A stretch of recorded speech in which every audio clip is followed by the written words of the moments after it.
All right, so for this deep dive, you've given us some sources on asking for directions in English. Mm.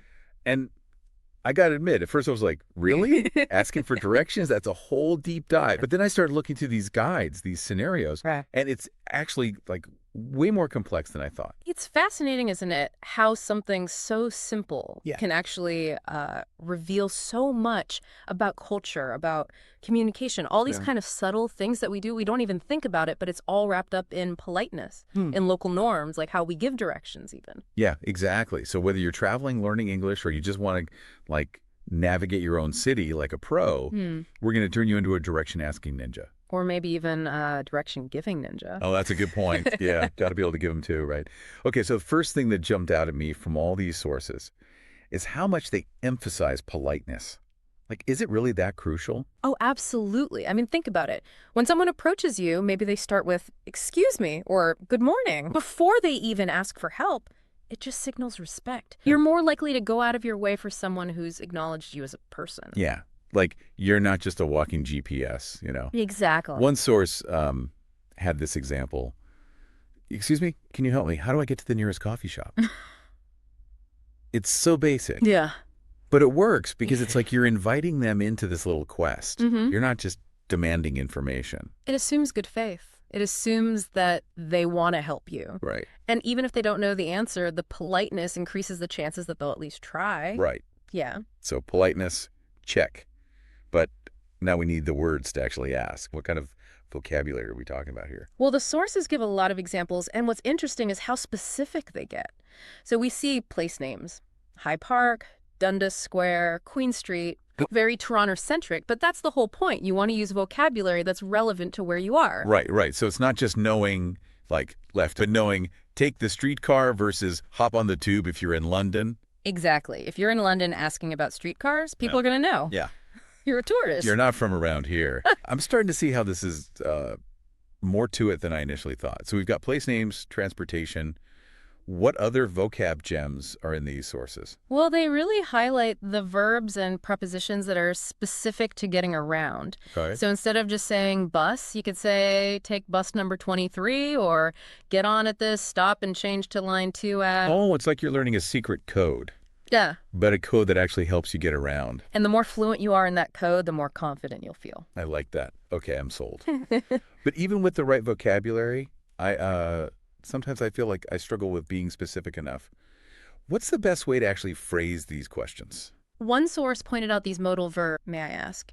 Could you tell me how to get to? It's a small difference, but it subtly acknowledges you're asking a favor. You're not making a demand. Right. It's way more elegant than just, where's the bank? Exactly. And that subtle shift in language Yeah. can make all the difference in how your request is received. So I'm that person that's like, where's something to eat? Which is not very helpful. And that's a common pitfall. And the sources had a lot of good tips, I think, for asking more precise questions. So instead of where's the bank, you could say, where's the nearest bank with an ATM? Okay. Or instead of just where can I get coffee, you say, is there a cafe around here with outdoor seating? So it's like, really think about what I need and actually ask for that. Exactly. Saves everybody time, prevents those awkward moments when you get pointed to the wrong place. It also shows that you value the other person's time and expertise. Right, right. You're not wasting their time. Okay, that makes a lot of sense. Now, landmarks, I'm a big fan of using landmarks when giving directions because it's so much easier than remembering street names, especially in a new place. And the sources agree. They suggest phrases like, go past the hospital and turn left, or after the supermarket, you'll see the bus stop. Yeah. Landmarks just give you these visual cues that are just way more memorable. They are. Especially when you're in a new place. Yeah. Plus, it's like building a mental map. Yeah. Using things that you can actually picture. Right, exactly. So, landmarks, another tool in our arsenal. Yeah. But what happens when you do have to use street names? Are there ways to, make those directions really clear? This is where the sources get into some interesting linguistics. They highlight using imperatives when giving directions. Go straight, turn left. Oh, wait, really? See, I always thought that sounded kind of bossy. Like I'm barking orders at people. It can feel that way in other contexts. Yeah. But when giving directions, it just conveys clarity and efficiency. It's like you're a verbal GPS, Right. guiding someone quickly and effectively to their destination. So instead of saying you should go straight, it's just Go straight. Precisely. It just removes any ambiguity, Yeah. leaves no room for misinterpretation, especially helpful if you're trying to guide someone through a busy intersection or a crowded place. I never thought about it that way, but that makes sense. Mm-hmm. Okay, adding that to my repertoire. But what about when you're not sure you understood the directions? Is it okay to ask for clarification? Absolutely. In fact, the sources really encourage it. Okay. Don't be afraid to say, could you repeat that, please? Or can you point it out on a map? Yeah. It's much better to be sure than to just wander off in the wrong direction. I think I get, like, shy about asking. Like, I should have gotten it the first time. Right. But it's better to double check. Think about it from the other person's perspective. Yeah.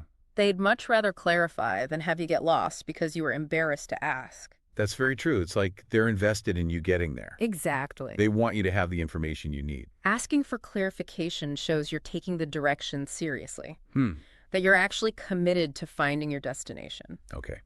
So we've got politeness, specific vocabulary, landmarks, imperatives, and asking for clarification. What else is going to turn us into, like, direction-asking masters? One source mentioned familiarizing yourself with the cardinal points, north, south, east, west, Oh, yeah. especially in cities with a grid system, like knowing head east for 2 blocks can be super helpful. That's a good point. It makes you sound like you know what you're doing. You're not just, like, blindly following the blue dot on your phone. Exactly. Okay, I'm ready. Give me a sec. I'm going to navigate it. All right. You know what I never really thought about? What's that? Prepositions. Ah, Like when it comes to directions. those little words, they can make a huge difference. Mhm. On the corner, at the traffic light, in front of the building, Yeah. you get those wrong. And you could be blocks away from where you're supposed to be. Or, like, waiting for your friend at the wrong spot. This happened to me. I told someone to meet me at the coffee shop when I meant in the coffee shop. Oh, yeah. And they were outside for, like, 10 minutes. Classic preposition mix-up. Yeah. It just shows how important those little words are for They- conveying a precise location. They are. 2 blocks past the park is very different from 2 blocks before. Huge difference. Huge. Okay, listeners, pay attention to those prepositions, all right? They might be small, Small but mighty. but they're important. Mm. Okay, one source had a really interesting point about forgiving yourself if you do get lost, which I think is so important because we put so much pressure on ourselves. Absolutely. I mean, we have these amazing mapping apps now, Right. but they can also make us feel like getting lost is this huge failure. Yeah. But everybody gets lost sometimes, Totally. especially in a new place. I love that reframing. Instead of thinking of it as like this failure, what if we thought of it as an unexpected detour? A chance to explore, maybe see something new. Exactly. You're forced to, like, actually pay attention to your surroundings, ask for help. Engage with the environment in a different way. Yeah. You might find, like, a hidden gem that you never would found otherwise. That's right. That literally happened to me. I found this amazing little bakery with, like, the best croissants I've ever had. Nice. And I only found it because I took a wrong turn. So, listeners, if you find yourself lost, don't panic. Take a deep breath, embrace the moment, and see where the path takes you. You might just be surprised at what you find. And of course, you can always use Google Maps to get back on track. There's always that. Yeah. But even with all the technology we have, I still think there's something kind of magical about asking directions the old-fashioned way. I agree. It's a chance to connect with people, to practice your language skills, and experience a place authentically. You're not just getting directions, you're getting a glimpse into the local culture. And maybe even a story or two. All right, so let's switch gears a little bit and talk about giving directions. What's the, like, secret sauce there? Well, clarity and conciseness are key. Mm. You want to make sure your instructions are easy to follow. Yeah. A good starting point is just breaking down the route into these simple step-by-step instructions. Okay, so, like, first, walk to the end of the block, then turn left at the traffic light. After that, you'll see a big blue building. Perfect. Yeah. And those transition words you used, first, then, after that, those are crucial for creating a clear sequence. Okay. You're basically building a mental roadmap Yeah. for the other person to follow. And just like when we're asking for directions, landmarks are super helpful. Instead of turn left on Elm Street, you could say turn left at the big red church. Landmarks just provide that visual anchor. Right, okay. Makes it much easier to follow, prevents confusion, especially if there are multiple streets with similar names. Yeah. Yeah. So to recap, keep it simple, transition words, landmarks whenever possible. Yeah. What other, like, pro tips did you find? One source really emphasized being patient and willing to clarify. Okay. If the person seems confused, Yeah. giving directions is a two-way street. It's about communication, collaboration. Right, right.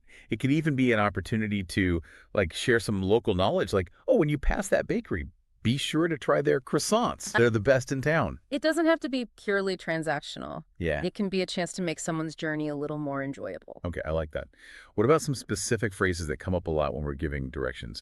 I feel like go past is one I hear a lot. Go past is a great way to indicate continuing beyond a certain point. Like, go past the library and then turn right. Yeah. Simple but effective. Simple but effective. What about go straight on ahead? Another classic.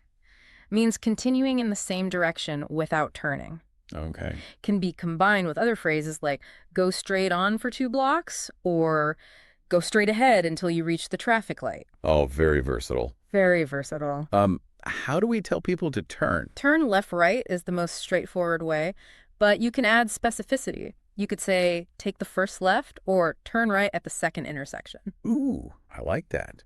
What if it's just across the street? If it's on the same side of the street, it's on your left-right, works well. If it's directly across, you could simply say, it's on the other side of the road. Okay, I'm going to write all these down. These are great to have in my little toolbox. One of the sources also talked about using maps, especially when the directions are complex. Oh, yeah. Yeah. A map can be such a fantastic visual aid to go along with your verbal instructions. You can point out landmarks, or you can even trace the route with your finger to really bring it to life. Right. It's like adding another dimension to the communication. Exactly. So listeners, don't be afraid to whip out a map. It can really make a difference. Absolutely. Speaking of potentially tricky situations, let's talk roundabouts. Ah, yes. Those can be confusing even for experienced drivers. For sure. But with the right phrases, you can make them much easier. Okay. Take the first, second, third exit. That's Okay. key. And you can specify which side. Take the exit on your left, right. Okay. Those are good. What if they need to go all the way around? Then you would say, go all the way around the roundabout and take the third exit, for example. So it's clear they need to do a full circle before they exit. Okay, these are game changers. Roundabouts don't scare me anymore. If I'm ever unsure, I'll just go around again. Safety first. One final point that I thought was really interesting from the sources is being aware of your audience. Oh, yeah. Okay. Tell me more about that. Well, how you give directions might change depending on who you're talking to. A child might need simpler language and easily recognizable landmarks, whereas someone who's not familiar with the area might need more detail, more context. Right. It's like tailoring it. Exactly. It's all about empathy, making sure that the person arrives at their destination feeling confident, Right. not lost and frustrated. Yeah, you want them to actually get there. So listeners, be mindful of your audience when you're giving directions. Yeah. Makes things go a lot smoother. While we're talking about tailoring our communication, one source highlighted body language. Ah, yes. Pointing in the right direction. Yeah. Using hand gestures to indicate turn. It just adds another layer of meaning, especially when words aren't quite enough. Right. It's like we're kind of hardwired to use those nonverbal cues. It shows you're actively engaged. Yeah. In helping them find their way. So listeners, don't be afraid to use your hands, use your body when you're giving directions. Yeah. Okay. I think we've covered a lot of ground in this deep dive. From politeness and vocabulary to landmarks, imperatives, prepositions, maps, roundabouts, even body language. Who knew there was so much to say about asking for and giving directions? It's amazing, right? It really is. And I got to say, I'm feeling a lot more confident now. Me too. About getting around. So as we wrap up this deep dive into the world of asking for and giving directions, what are your final thoughts? I think the biggest takeaway is just don't underestimate the power of asking for directions. Okay, tell me more. It's more than just a way to, get from point A to point B. Yeah. It's a chance to step outside your comfort zone, engage with the world around you, and maybe even discover something new. It's an opportunity to connect with other people, learn about different cultures. It can lead to some pretty amazing experiences, those stories that you'll tell for years to come. Yeah, it's like asking for directions as a gateway to new experiences. It reminds me of this time I was in Venice and I got so lost. But I ended up having this amazing conversation with a gondolier. Wow. And I never would have had that if I hadn't swallowed my pride and asked for help.